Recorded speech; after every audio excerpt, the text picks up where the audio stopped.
Like, I also think you can tell he has a very distinct voice. Yeah. I also think with Harry Styles, something that set him apart from like the other boys in both One Direction and also generic, like any of the boy bands, is that like he's kind of like his style and his attitude plays more towards like where society is kind of headed with like the androgyny and like his gender. He has a very, I was gonna comment on his gender performance for sure. He has a very like, but that's why they were comparing him.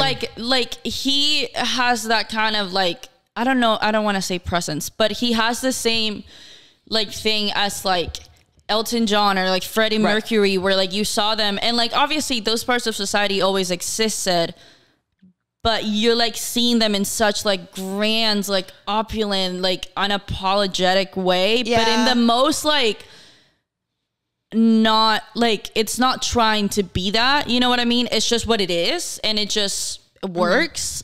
Right. And I think that's also why people are like, they appreciate it. Like, that got him a very different kind of fan base, because as they were growing up and they were as his fans were growing up, and whether, I don't know, I guess you could, at this point in time, for the first time ever, really, you can link that to like an ideology, like some sort of political ideology, whereas before Prince had gender performance, you know, and I think Little Richard had a gender performance. Elton John had a gender performance where he maneuvered through his gender performance very flawlessly, organically, unapologetically, but like it was never tied to like a political ideology. And I think it does with Harry a little bit, but not to his detriment.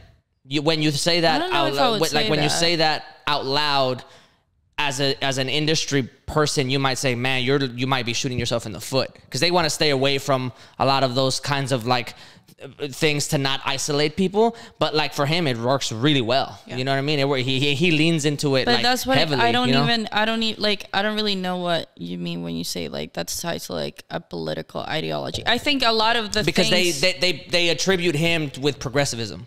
They attribute him with. They also did to Elton John and Freddie Mercury. You know what I mean? Like to them, it was like they are like that. Like that's the point though. Like the point is the fact that like these, like him being viewed that way in the music industry, like people want to stay with what's gonna be safe money in a lot of these like companies and stuff like that. So even people like Freddie Mercury, even people like Elton John were like, I don't really know how much I want to get involved with you, until they start realizing, which happens the star power quite a lot. No, where for a long time they would their fan bases overrule, and they're like, oh shit, you are gonna make us money. Well, fuck it, let's just go with it. You know what I mean? For a long time, it was very open that like Elton John was not to talk about the fact that his songs may have been sung about men. It was like, no, we gotta make this as neutral as possible, so that people think that you're talking about falling in love with a woman. The same thing with Freddie. It was like, no, it was. That's why it was such a big deal whenever the AIDS thing and live at Farm Aid, like that was such a huge thing, because for at least the beginning of their careers, not until they had star power and leverage, they were like, no, we need to make sure that maybe with Freddie Mercury's a little different. That was a completely just stadium rock band. But like Elton John for sure, where like you heard Tiny Dancer and you didn't think that it was about a guy. You were like, no, this is a man singing about a woman. Yeah. And so it was they weren't tied to any of those things really. And then now looking back on it, you're like, oh yeah, they've been pioneering the way for a very long time. But I look at like Harry Styles. I see Harry Styles' gender performance trending more so because of the political ideology, a lot more than like the actual music, which I don't think is a bad thing, but it does happen. And I also think it's easier with Harry Styles to tie him to that like progressivism of it, because of the fact that he had a very like gender conforming kind of style before being in the boy band and everything. Like he had a masculine kind of stereotypical look in that way. Yeah. But then with like Elton John or with Freddie Mercury, Prince, they kind of just had that in their performance, that they always had like these big crazy costumes and everything. So like people were very easy to just say like, oh, like it's just a star thing. It's just, you know, they didn't really connect it to them in that way. With Harry Styles, we've seen him be a star in this way that he was, you know, gender conforming masculine, and then that kind of switch. I think the first one that really started like the talk about it was it the GQ? Yeah. He's been on almost every magazine. He did like one. But there was like right the first when time he went that he solo, came out. he did like a GQ like- cover, and he was like wearing. and But everyone was, to like, your freaking point, out it could over be the very easy, or not, androgyny sorry. of It could be very easy to say that is like, you're just leaning into that. But to your point, it seems very authentic, and it works very well for him. Like, it worked. Like, I think he would even say, like, no, this is just what I want to do.